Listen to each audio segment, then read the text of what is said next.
Pronto. Então, boa noite para todo mundo. Hoje é o nosso quinto e último dia do nosso evento Security Community Day. A gente ficou muito feliz, né, durante esse evento que tivemos em todos os dias aí entre 100 a 80 pessoas, né? No primeiro dia chegamos a bater 140 em alguns momentos, então a gente fica muito feliz porque um evento online feito após o horário de trabalho nem sempre é fácil segurar tanta gente. E hoje a gente vai ter um foco diferente, né? Então eu vou falar sobre Zero Trust em dados.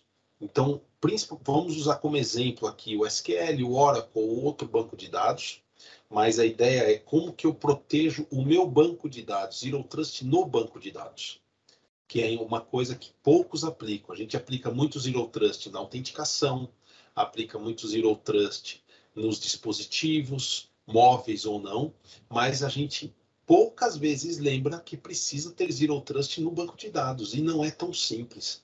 Você não tem um DLP, como você tem no Office 365, em bancos de dados, de uma forma tão simples, né? Não é tão fácil e tão comum de ser implementado. Então, nós vamos falar um pouco disso, como ter a garantia de segurança dos dados nos bancos de dados. E o segundo palestrante de hoje vai ser um advogado, né? A ideia vai ser falar um pouco para vocês sobre o lado jurídico da LGPD, não o lado nosso, que a gente fala de LGPD, muitas vezes voltado ao techniquez, né? Mas o que é o LGPD de verdade, né? Um advogado falando sobre o LGPD, tá bom? Então, vamos lá. O meu nome é Marcelo Sinsic, trabalho atualmente na Avanade, né? Sou gerente de Data Protection e sou MVP já há 12 anos, também participo do grupo de Private Previews da Microsoft, já tenho Layer 1 e Layer 2, hoje eu obtive o Layer 3, né? Nem atualizei a apresentação, que são os grupos de profissionais que ajudam a desenvolver, né? Fazem as POCs de produto, participam do desenvolvimento, que eles chamam de Private Cloud Design. E trabalhei 10 anos na Dell antes de estar aqui, e o que eu vou passar para vocês é um pouco dessa experiência que nós temos usando alguns casos aí. Primeira questão é entender o risco de um vazamento de dados. Aqui não vamos nem entrar na questão judicial de multas, mas vamos falar de dois casos que se tornaram emblemáticos aí o ano passado. O primeiro deles foi o caso do Banese. O Banese vazou 317 mil chaves de Pix. O interessante da notícia que vocês estão vendo, que eu quis destacar aqui, que todo mundo sabe, conheceu o vazamento do Banese, depois aconteceu com outro banco, depois foi com o acesso digital, mas o interessante é como que o Banco Central agiu. No caso de vazamentos de dados financeiros, olhem como você expõe a sua instituição.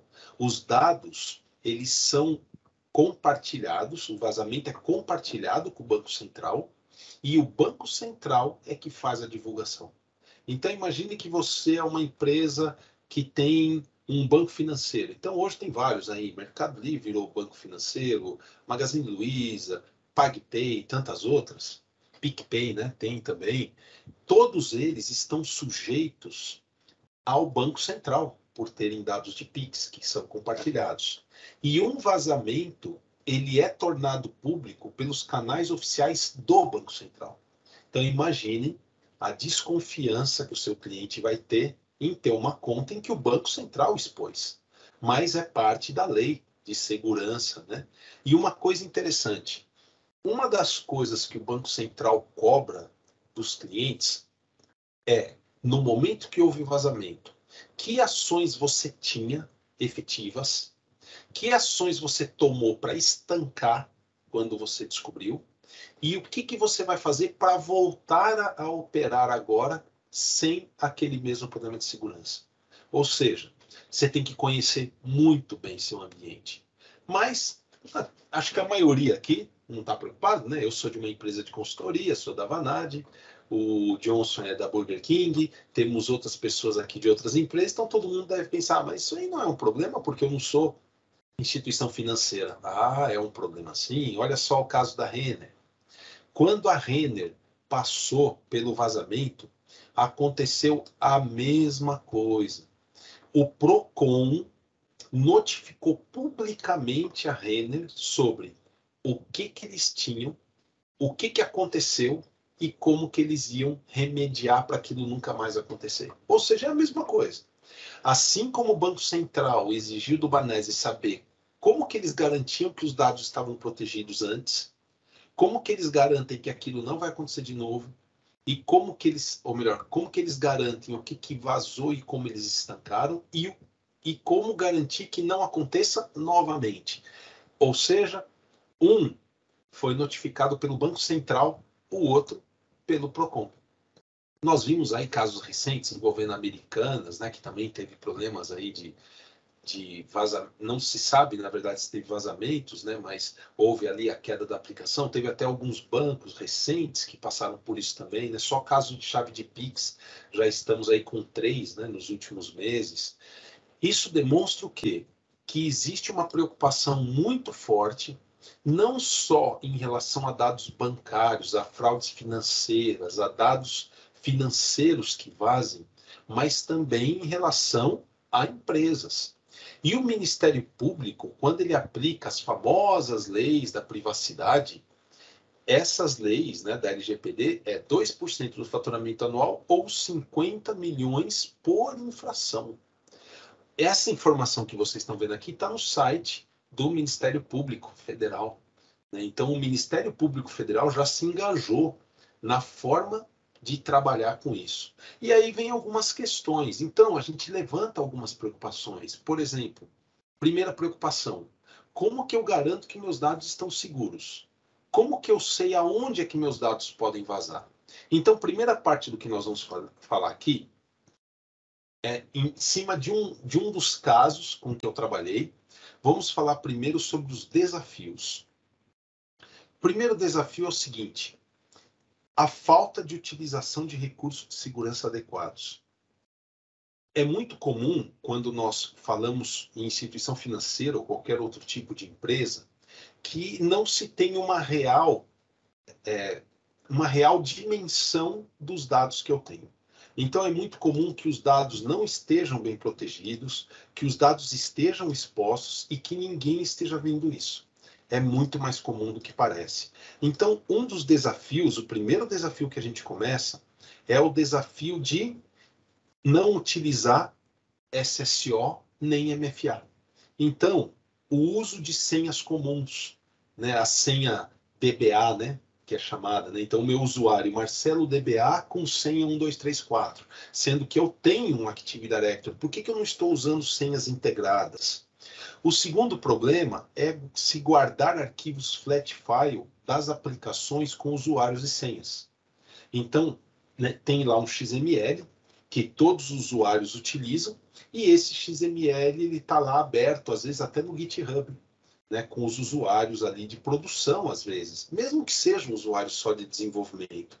Mas, mesmo que seja na base de desenvolvimento, eu, como atacante, se eu encontrar isso no GitHub e abrir a base, o que eu vou conseguir fazer? Saber toda a estrutura de dados. Uma vez que eu sei a sua estrutura de dados, eu faço um SQL injection muito difícil de ser reconhecido. Normalmente, nós identificamos os SQL injections porque eles são mal feitos, né? Eles usam comandos genéricos, então acaba que você não tem muito como saber o que está acontecendo. Mas nos casos em que eu já sei, na base de desenvolvimento, por exemplo, qual é o usuário e senha, e já tenho toda a estrutura, eu faço um SQL injection muito assertivo. Então, muito cuidado com onde estão os usuários e senhas, né? E se os arquivos de usuário e senha, os arquivos de configuração estão abertos ou não. Outro ponto é não ter registro de ajustes e fraudes no seu back-office. Vamos dar um exemplo para vocês. Imagina, vamos usar o caso de uma loja. Imaginem que eu tenho acesso à base de dados, eu sou um desenvolvedor, ou eu trabalho lá, ou qualquer coisa assim. Primeiro risco é o que nós vimos que aconteceu atualmente com o Lapsus. O Lapsus ofereceu no Telegram recursos financeiros, recompensas financeiras para quem fosse usuário de base de dados e compartilhasse os dados. Na palestra de segunda-feira até comentamos sobre isso, né? Por exemplo, a pessoa vai lá e coloca no perfil lá do LinkedIn que ela é o DBA do banco. Se ela é o DBA do banco, eu, como um possível estelionatário e um hacker, eu vou procurar essa pessoa oferecendo dinheiro. Então, cuidado com o que os seus usuários podem fazer. Isso que é o registro, o tracking, que muitas vezes é chamado nas empresas. O que eu teria que fazer nesse caso? Saber as operações que são executadas direto no banco. Eu não preciso ficar logando, apesar de ser muito comum por causa das aplicações, principalmente financeiras, eu logo cada coisa. Então, um saque, uma conta paga, mas eu não logo o que os DBAs fazem. Então, os DBAs vão lá, programam um select, um insert, dão um insert na base, pagam a conta deles e deletam o registro. Você nunca vai saber o que aconteceu. Você nunca vai saber que aquele registro vai entrar ali no seu num valor que entra como diferenças de caixa, que você vai colocar como perda financeira, perda de operação, não vai ter como descobrir o que foi, porque o seu DBA inseriu diretamente na base um boleto. Já imaginaram que isso pode acontecer? Pode, e acontece. E acontece mais do que parece. Talvez você não seja instituição financeira e você não pense nisso. Mas você trabalha, por exemplo, numa empresa que gera lá vários dados, por exemplo, de RH. Com que certeza que você tem que os seus DBAs não estão dando select nas bases do RH e descobrindo o salário de todo mundo? Né? Por mais que pareça que é um incidente sem risco, não, é um incidente arriscado. Esse tipo de dado não pode vazar. Alguém olhar a folha de pagamento. Então, não há hoje, em muitas empresas, o registro das fraudes. Não há um sistema de backlog para se fazer o registro do que é feito, auditoria diretamente nos bancos de dados. Outra questão é base de dados de BI. Dos 10 clientes que eu perguntar se as bases de dados do BI são filtradas e não contêm dados confidenciais, eu posso ter certeza e dizer para vocês que 6 deles vão ter dados confidenciais publicados. Ou seja, para quem é mais velho aqui de TI, antigamente, para acessar uma base de dados que a gente não conseguia acessar normalmente, a gente usava o Axis. Então, por exemplo, digamos que eu não saiba eu não acesso direto o servidor, eu não tenho um acesso direto ao servidor do SQL ou do Oracle, por exemplo. Mas eu tenho acesso como funcionário para ver minha folha de pagamento. Eu posso usar o Axis. Com o Axis, eu me conecto na base de dados lá do SQL, do Oracle, usando o DBC, por exemplo. E uma vez que eu me conectei lá, eu faço um select. O próprio Axis já me traz todas as tabelas, eu faço lá um select na tabela de funcionários, na tabela de compras, de vendas, de dados, seja lá o que for. Então, muito cuidado também com o que você tem nas suas bases de data warehouse. Muito comum, por exemplo, mas minhas bases são protegidas, porque meus usuários não conseguem acessar os dados de produção. Tem private endpoint, né? Lá no Azure eu configurei private endpoint, configurei isso, aquilo. Mas suas bases de BI são uma cópia exata da sua base de produção. Então, você pode até ter feito um Power BI mostrando para o seu usuário apenas os dados que ele podia ver. Mas o seu usuário, se ele conhecer um pouco de Power BI, ele faz um curso online de Power BI, ele vai lá, se conecta diretamente na base e aí ele consegue extrair os dados inteiros que você quis esconder. Então, cuidado com as suas bases de BI. Outra questão, aprenda a fazer mascaramento e monitoramento. O que significa aí? Desculpa, mapeamento e mascaramento. O mapeamento é você saber aonde os dados sensíveis estão. Então, eu posso ter uma base que é a minha base de produção. Ali eu tenho CPF, CNPJ, usuário e senha de todos os meus clientes. Mas você tem certeza que essa base não está replicada em outros lugares? Então, por exemplo, no ambiente Microsoft, nós temos uma solução que é o Purview, que serve exatamente como era antigamente o Data Catalog, para fazer a pesquisa de dados. Então, procure no seu ambiente, em todos os seus servidores, aonde os dados sensíveis estão. Descubra eles e use mascaramento. Mascaramento é um recurso que já existe, por exemplo, no SQL Server desde a versão 2014, já existe no Oracle também há muito tempo. O que é o mascaramento? O usuário A pode ver o campo salário. O usuário B e C, eles não veem o campo salário, eles veem 99999. O mascaramento é um recurso super simples de ser feito e é muito funcional. Porque, por exemplo, o CPF, sabe em cartão de crédito? Que em vez de aparecer o número inteiro, aparece só os primeiros 4 dígitos, um monte de asterisco e os últimos 4? Aquilo é um exemplo de mascaramento. E um detalhe, que o mascaramento ele pode ser feito de forma transparente.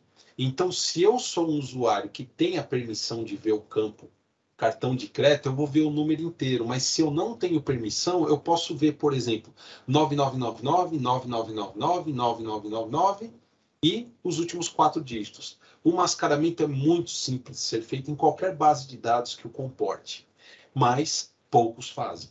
Então, também surgem as possibilidades de vazamento ali. Por exemplo, o próprio DBA não precisa ver número de cartão de crédito. Quem precisaria ver número de cartão de crédito, na verdade, seria só as aplicações. Por fim, cuidado com acesso de rede aberto, seja no ambiente on-premise e cloud. Isso também é um desafio. Por exemplo, no ambiente cloud, quando falamos de Azure, tem um recurso bem interessante que são os Private Endpoint. O que são os Private Endpoint? Os Private Endpoints são um recurso onde você consegue pegar os dados da origem e do destino e criar uma comunicação única. Então, por exemplo, falando-se de SQL Server no Azure, eu posso configurar o meu SQL Server para só falar com os Private Endpoints. E o Private Endpoint do outro lado são os meus servidores de aplicação, são os meus functions, são as minhas APIs. Então, por exemplo, se o DBA chegar e tentar dar um select na base, ele não consegue. A não ser que ele esteja num bastion, por exemplo. Então, isso são os private endpoints. Esse é o acesso de rede físico. E a mesma coisa no on-premise. Por mais segurança que eu tenha, por mais auditoria que eu tenha, se os meus usuários de aplicação estão abertos, se eles estão abertos lá nos arquivos XML de desenvolvimento, se o usuário consegue se conectar de qualquer máquina, ele vai, senta na máquina de alguém. Esse alguém pode ser uma pessoa que trabalha no marketing, ele vai lá, se conecta na base de dados, usando um usuário de aplicação, vê os dados, vaza os dados, gera Excel com esses dados e ninguém vai saber, porque o usuário é genérico, ele está usando um usuário de aplicação e ele estava numa máquina genérica. Ou ele podia até estar na máquina dele. Então, muito cuidado com os firewalls, com os pontos privados, né? As portas que estão abertas dentro dos ambientes. Muito cuidado com esse acesso físico. Então, vamos falar um pouco do que você pode fazer para melhorar isso. Primeiro, falar de identidade. Use os seus bancos de dados integrados ao AD. Porque assim, o usuário ele é obrigado a estar logado na máquina para poder acessar o SQL. Ah, mas e aplicações? Como é que eu vou validar as minhas aplicações? Mas as aplicações também podem usar usuários autenticados.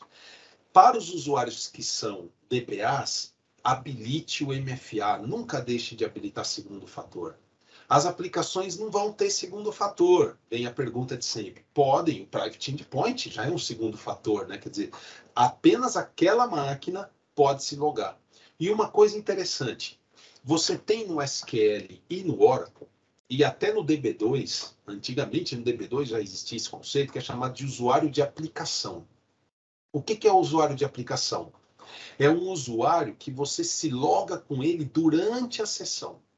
Então, durante a minha sessão de banco de dados, eu vou lá, rodo uma role, chama SPADD role, no SQL, e esse ADD app role, o que ele vai fazer? Ele vai acrescentar a permissão para aquele usuário só durante aquela sessão que está aberta. Por exemplo, eu posso fazer isso como um segundo fator de autenticação. Então, todos os meus usuários não têm permissão nenhuma. E aí, no momento que ele se loga na aplicação, a aplicação roda o SP app role. Vou até deixar no chat aqui, porque apesar de ser um recurso muito antigo, já tem no SQL desde a versão 2005, poucos conhecem o AD Role, né? Que são, na verdade, é um conceito de PIN.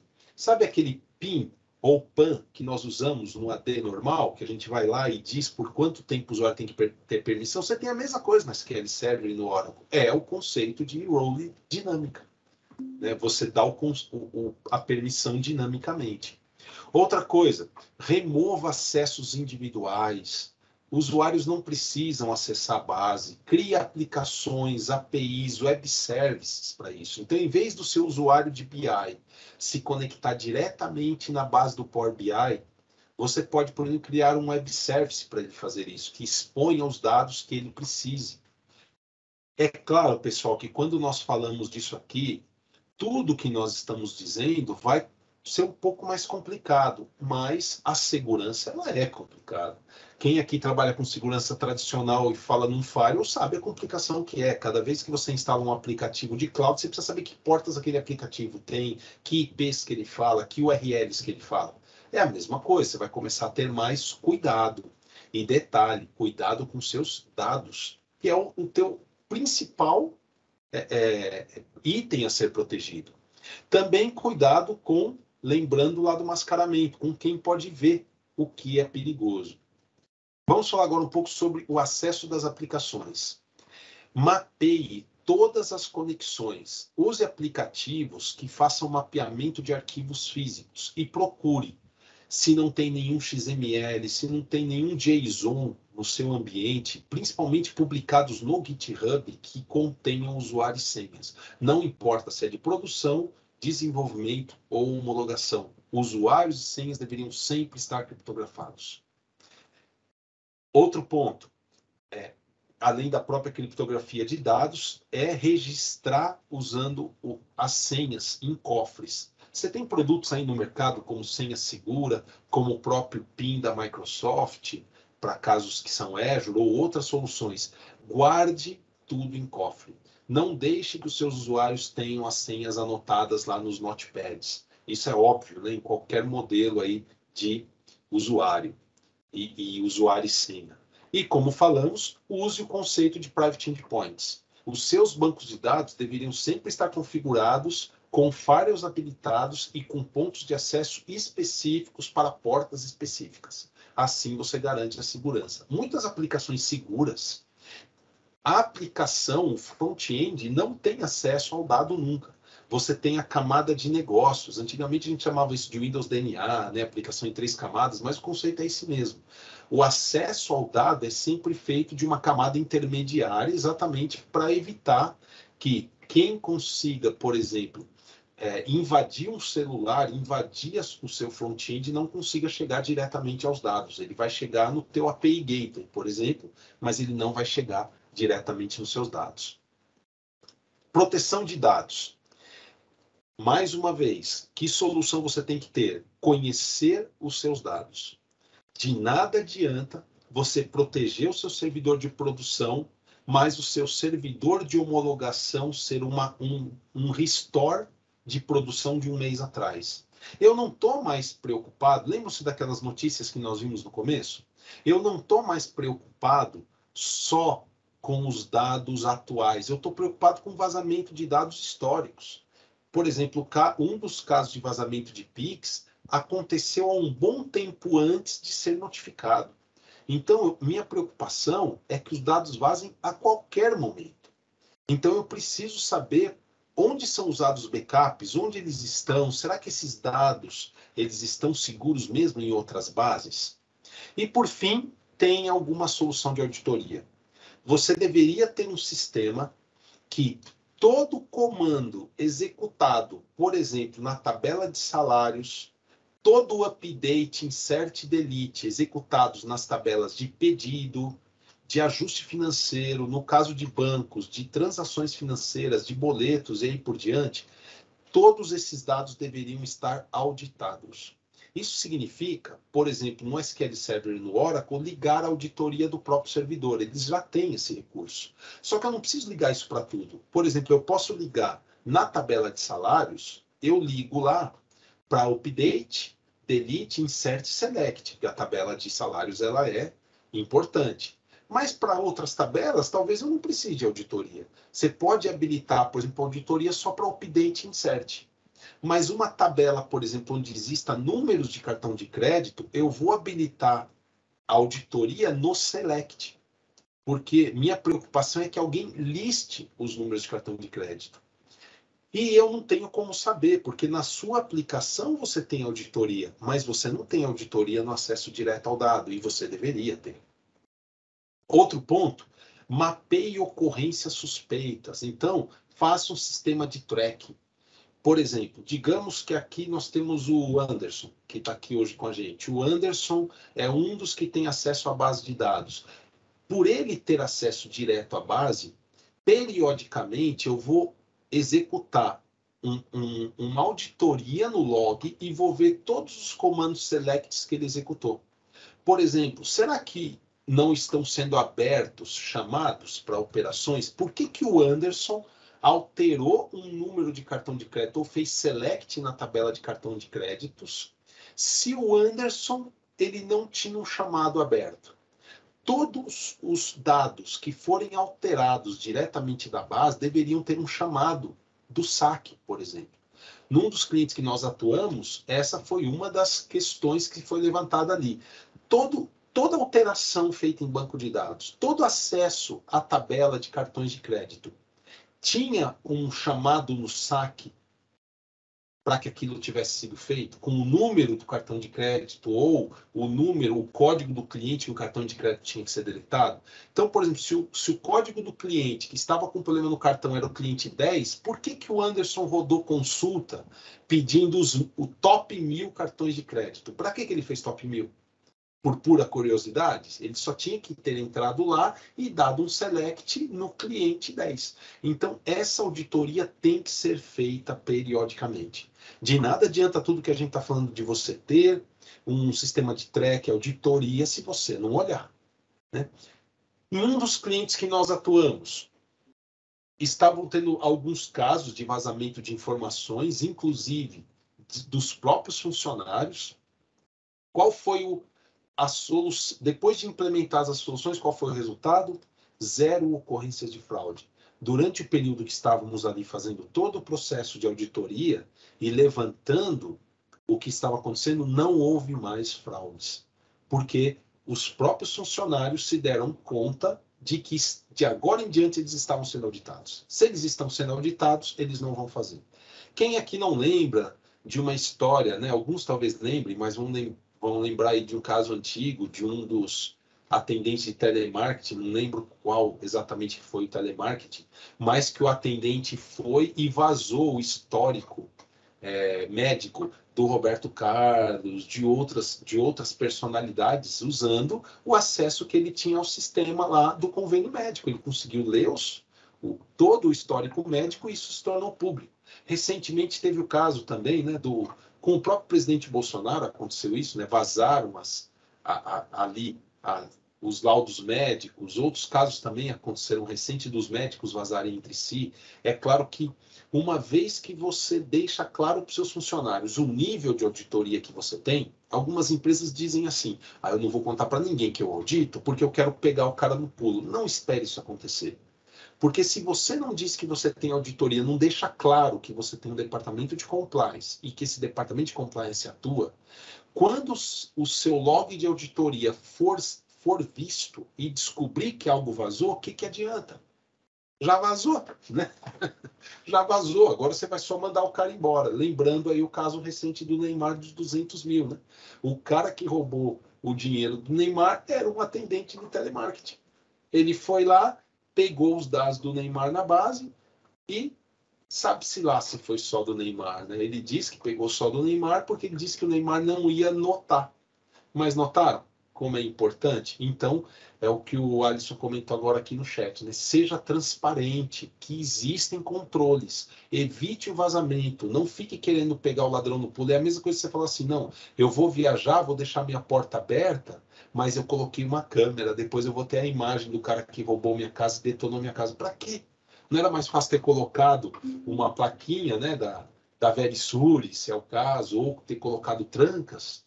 O que é mais caro? Então, muito cuidado com isso. Outra coisa, detectar operações relevadas com contas de colaboradores. Sabe como é que você detecta fraudes? Porque o cara que começa a fazer fraudes, ele começa testando com os dados dos próprios funcionários. Ele faz selects, updates com os dados dele, de outras pessoas. Então, ele começa, por exemplo, eu trabalhei numa empresa que há muitos anos atrás que fazia consultas, né, na época de cheques, né, de validade do cheque, e a gente fazia isso fazendo consultas no Serasa. Sabe o que a gente descobriu? Como que a gente ia descobrindo quando os funcionários estavam usando de forma indevida? Porque a gente tinha uma lista de CPFs internos, a gente fazia auditoria frequente nas consultas aos CPFs internos. O Serasa tem até um serviço disso, né, que chama Rastreia, que você consegue saber quando o seu CPF é validado, né, é pesquisado. Nós descobrimos direto que os funcionários ficavam consultando eles mesmos e os outros funcionários. Engraçado, né? O cara ficava pesquisando a pessoa que trabalhava do lado dele para saber como que fofoca dos outros funcionários. Então, lembre-se e use como fonte de pesquisa de auditoria e alertas os dados dos seus próprios colaboradores. Outra questão que já falamos é o mascaramento. Foi o que resolveu o problema de vazamento de cartões de crédito, porque no caso de instituições financeiras existe um processo chamado SIM swap. O que significa SIM swap? Eu compro um chip virgem, seja Claro, TIM ou Oi, eu compro esse chip virgem em qualquer loja das operadoras vendem, e eu sobrescrevo o número. Uma vez que eu sobrescrevi o número, eu entro, por exemplo, no site do banco e digo que eu perdi, eu troquei de celular. O que o site do banco faz? Confirma o seu número de telefone usando o número, né? Ele te manda um SMS ou algo assim. Isso é chamado de SIM swap, né? Então, para você roubar hoje os dados de alguém, de um banco, basta que você tenha o número de telefone da pessoa. E aí você clona o número e você consegue, então, fazer todas as operações usando como recuperação um SMS. Então, uma vez que você mascara o campo telefone, por exemplo, só para quem pode ver o campo telefone, você conseguiu segurança nos dados. Outra coisa, senhas administrativas têm que ser protegidas por um sistema de PIN. Então, por exemplo, use um sistema de PIN, como eu vejo muito agora o pessoal usar o Senha Segura, mas tem o Ana Identity da Quest, tem outros, onde a pessoa, para usar uma senha administrativa, ela precisa primeiro ir lá e dizer: eu preciso do usuário e senha tal por tanto tempo, por este motivo. Já é muito mais fácil você auditar. E os usuários não são admins. Normalmente você tem dois usuários em modelos de tierização de AD, né? Um usuário admin e um usuário comum. Nos casos em que você tem cofre de senha, como Senha Segura, o Ana Identity ou outras soluções dessa, você não tem mais dois usuários. Você só tem usuário comum. A sua elevação de privilégios ela é temporária. E outra coisa muito importante, tenha bastions. Lembra que eu comentei com vocês no começo que um dos principais problemas é que o cara vai lá, ele pega uma máquina que está disponível, ele se loga naquela máquina e a partir daquela máquina ele usa para roubar os dados de todo mundo? Para evitar isso, todos os acessos têm que ser de um único lugar. Então, por exemplo, num dos clientes que eu trabalhei com proteção de dados, nós tínhamos uma regra no Configuration Manager, no System Center, que apagava das máquinas e proibia a instalação do SQL Server, do administrador do SQL Server e qualquer programa que fosse compatível com leitura direta no SQL Server. Por que disso? Porque apenas no Bastion que eu teria as ferramentas administrativas. Esse conceito é antigo, tá? Quem for aí da época do Windows 2000, até do Windows NT, se lembra desse conceito, porque nós começávamos a trabalhar com servidores com nenhuma ferramenta administrativa instalada, principalmente quando surgiram os servidores Core, as edições Core.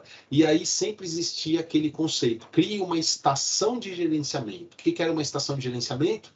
Era uma estação onde todas as ferramentas administrativas estavam. Então, para eu acessar o DNS, o DHCP e todas as ferramentas do AD, eu tinha que usar essa estação. Isso é um Bastion.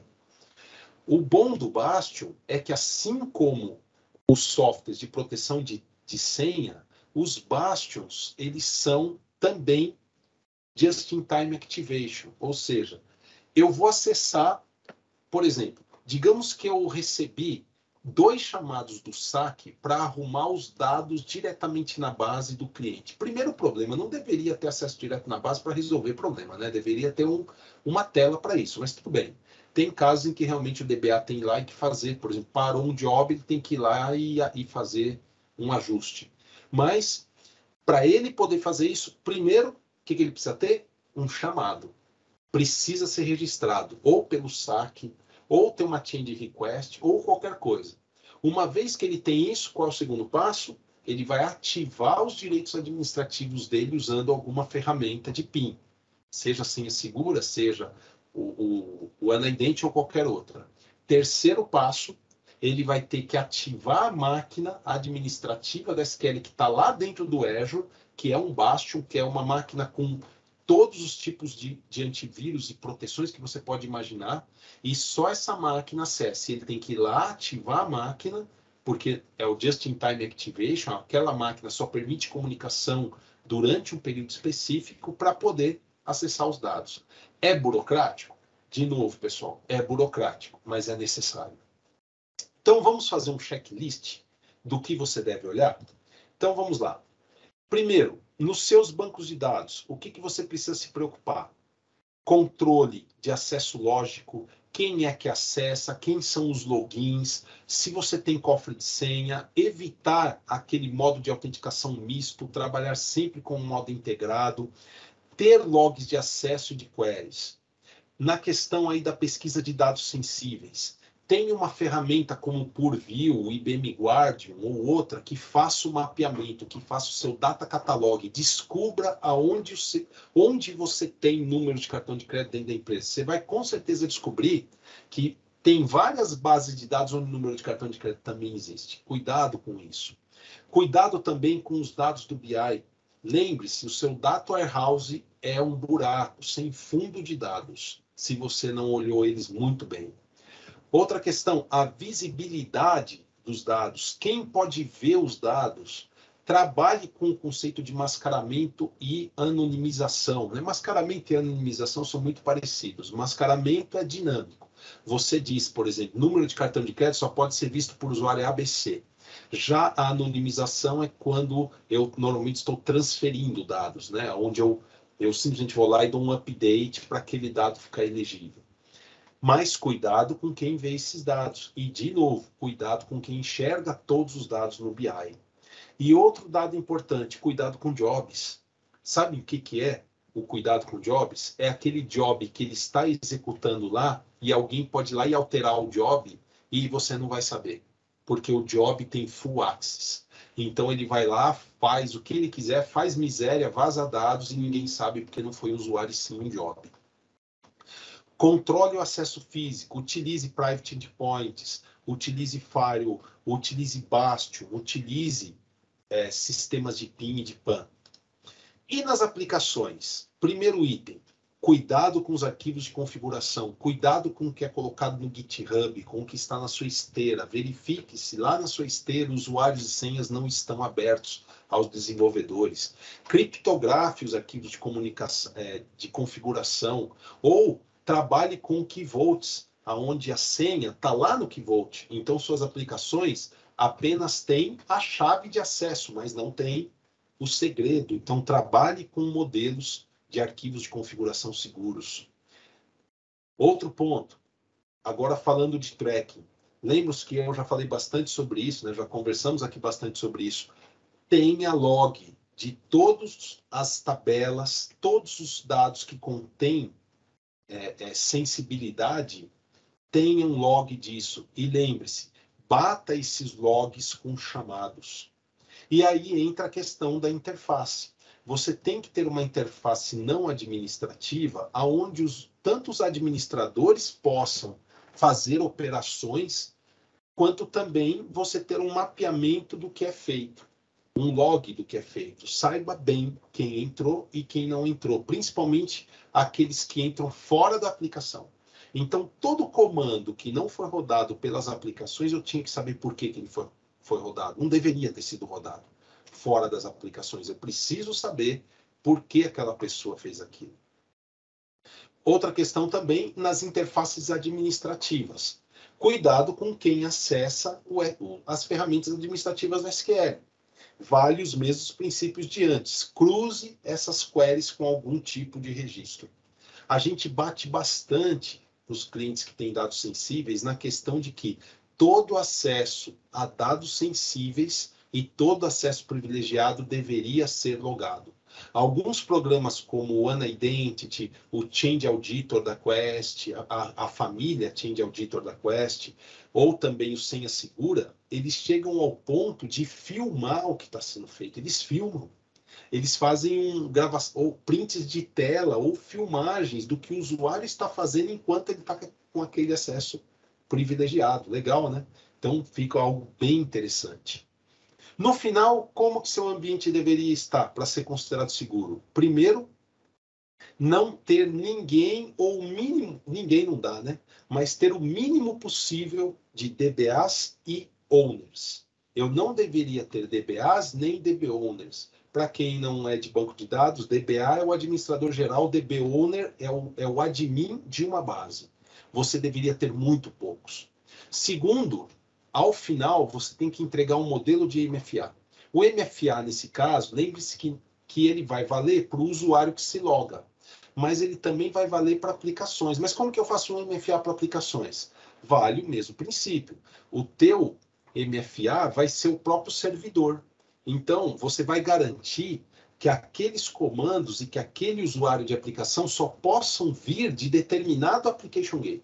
Ele não pode vir de outro lugar.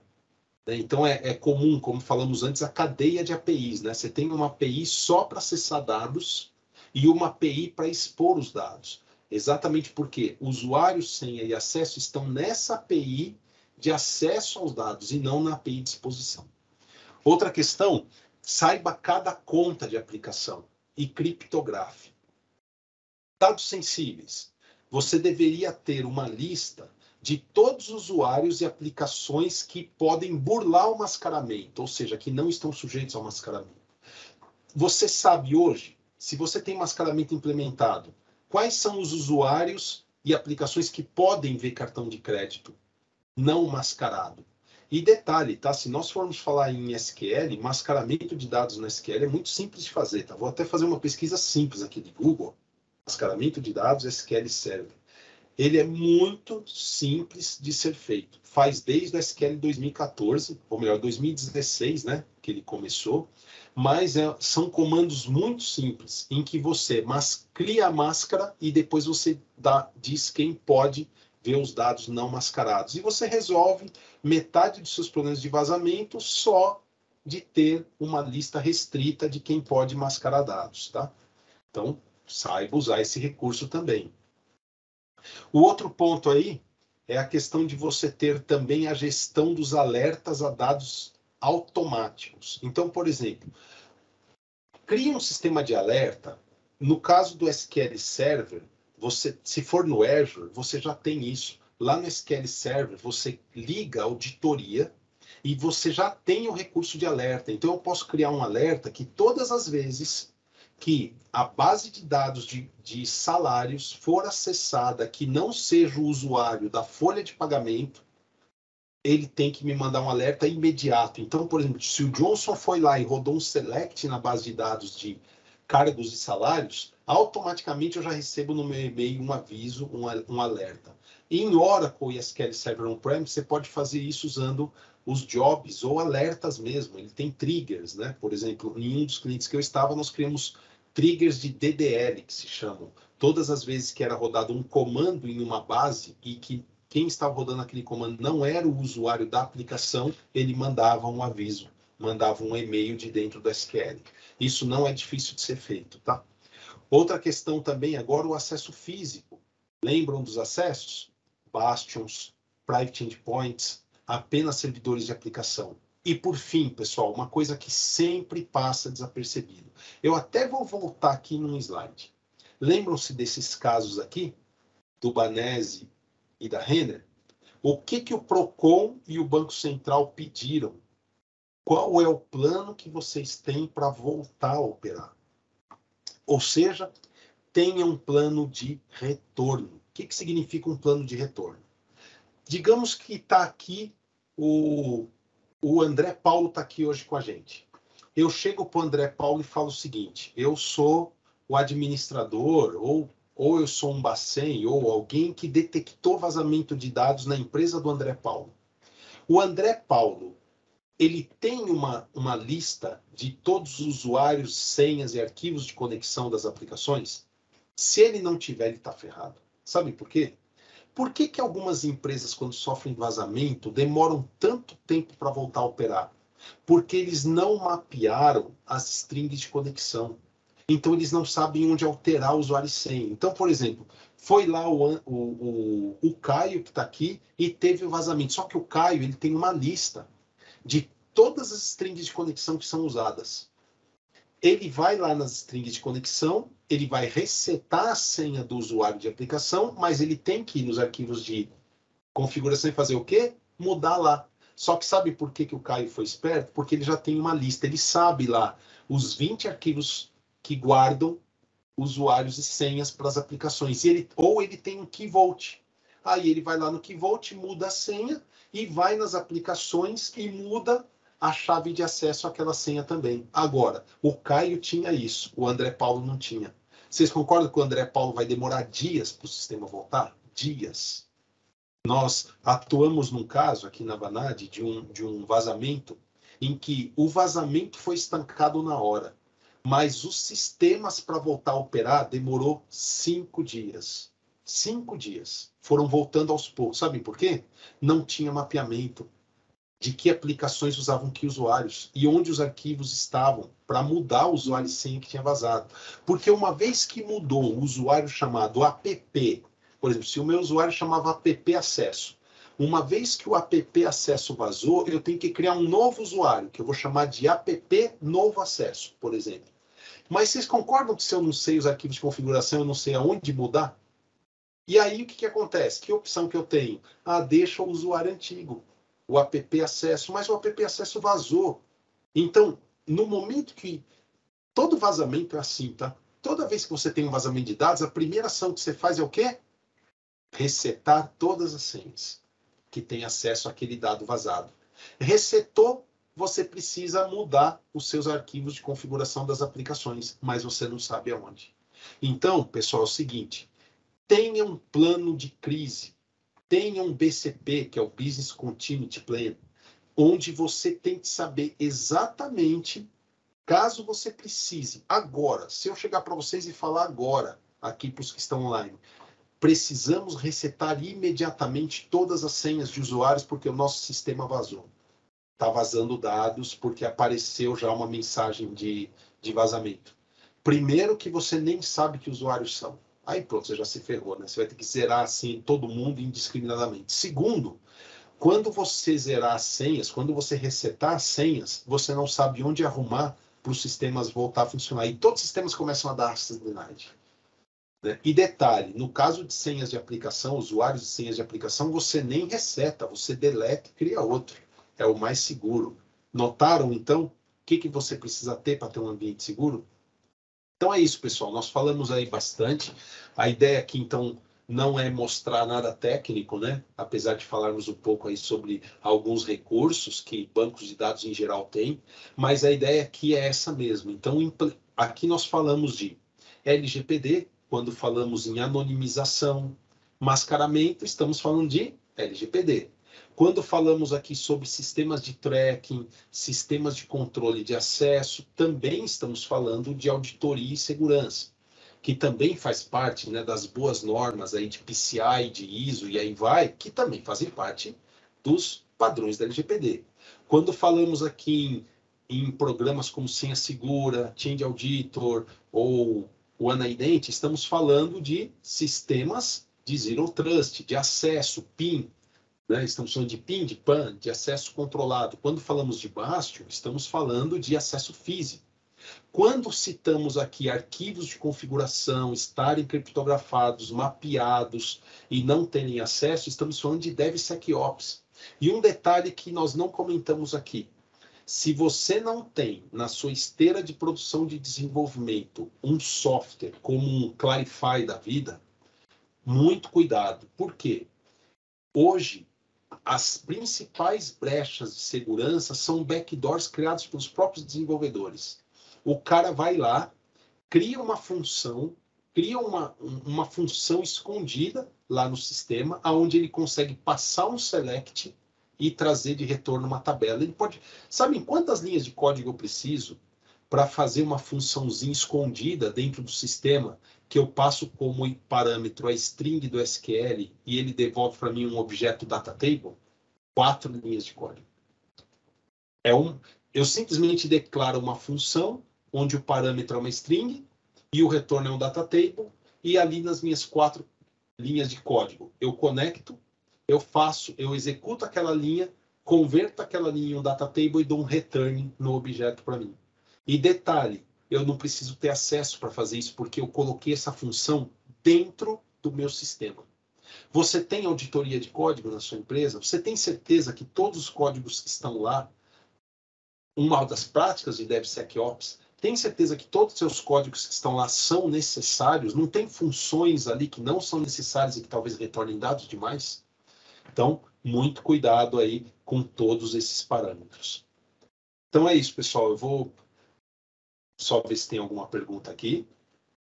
O pessoal está comentando exatamente, é isso aí. Tudo que nós falamos aqui tem a ver com isso, né? Tem a ver aí com transparência de dados, tem a ver com compliance. Então, a ideia é essa mesmo, cuidado com os seus dados, né? Cuidado não é apenas você conhecer firewall, não é apenas ter antivírus, não. O acesso ao seu... Quem tem acesso aos seus dados e o vazamento de dados não tem nada a ver com a segurança física. Não tem nada a ver com cybersecurity. Isso que nós estamos falando aqui realmente é um GRC de dados, né? Você ter compliance e garantia do bom uso do dado, tá bom? Então, vou parar a gravação aqui.